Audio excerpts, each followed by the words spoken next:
Izmolit ćemo Oče naš. U ime Oca, Sina i Duha Svetoga. Amen.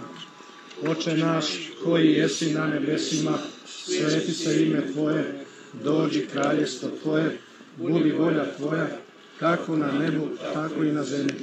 Kruh naš daj nam danas i otpusti nama duge naše, kako i mi otpuštamo dužnicima našim, i ne uvedi nas u napast, nego izbavi nas od zla. Mi ćemo tim ostalima koji podižu spomenike petokraki pokazati šta mi mislimo o toj petokraki. Ko ima upaljač može slobodno da pali.